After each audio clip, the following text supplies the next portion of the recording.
جس کے ذمے قربانی واجب ہے وہ قربانی ادا کرے. اور ایک حدیث میں آتا ہے کہ رسول کریم صلی اللہ علیہ وسلم کی طرف منسوب ہے کہ آپ نے یہ فرمایا کہ جس شخص کے اندر استطاعت ہو قربانی کرنے کی اور وہ قربانی نہ کرے تو ہماری عیدگاہ پہ بھی نہ آئے، عیدگاہ کے قریب بھی نہ پھٹکے. یہ بعید بیان فرمایا اگر استطاعت ہے. البتہ استطاعت پر موقوف ہے. اللہ تعالیٰ نے کوئی حکم ایسا نہیں دیا جو انسان کی وسعت سے باہر ہو. اور اس کی مقدار جو فقہاء کرام نے مقرر کی ہے وہ ہے 52.5 تولہ چاندی کی قیمت. اگر اتنے پیسے آدمی کے پاس موجود ہیں یا اتنے پیسوں کا سونا موجود ہے تو پھر اس کے اوپر قربانی واجب ہو جاتی ہے. یا اس کے پاس نقد رکھے ہیں، چاہے اس پر سال بھی نہ گزرا ہو اور چاہے وہ زیور کی شکل میں ہو یا ضرورت سے زیادہ سامان کی شکل میں ہو تو قربانی اس پر واجب ہو جاتی ہے. تو اس کو اللہ تبارک و تعالیٰ کا حکم سمجھ کر ادا کرنا چاہیے.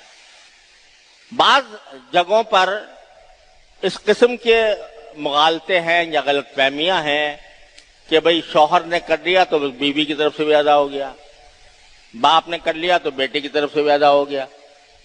یہ بالکل غلط بات ہے. جیسے باپ کی نماز سے بیٹے کی نماز ادا نہیں ہوتی، شوہر کی نماز سے بیوی کی نماز ادا نہیں ہوتی. دونوں کا الگ الگ فریضہ ہے. شوہر کا الگ فریضہ ہے کہ نماز پڑھے، بیوی کا الگ فریضہ ہے کہ نماز پڑھے. تو ایک کا دوسرے سے کوئی تعلق نہیں. اسی طرح اگر گھر میں ایک سے زیادہ افراد ہیں اور ہر ایک صاحب نصاب ہے، یعنی ہر ایک کے پاس گنجائش ہے قربانی کرنے کی، تو پھر ہر ایک کے ذمے الگ قربانی واجب ہے. لہذا یہ جو خیال پیدا ہوتا ہے لوگوں کے دلوں میں کہ بس چلو گھر میں ایک ہو گیا تو بس کافی ہے، یہ خیال درست نہیں ہے.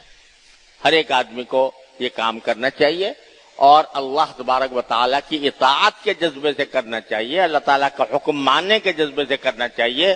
اور اس زمانے میں جو عبادت اللہ تعالیٰ نے رکھی ہے اس عبادت کی روح کو سمجھنے کی ضرورت ہے، اور وہ یہی ہے اللہ تعالیٰ کی اطاعت. ان صلاتی و نسکی و محیای و مماتی للہ رب العالمین.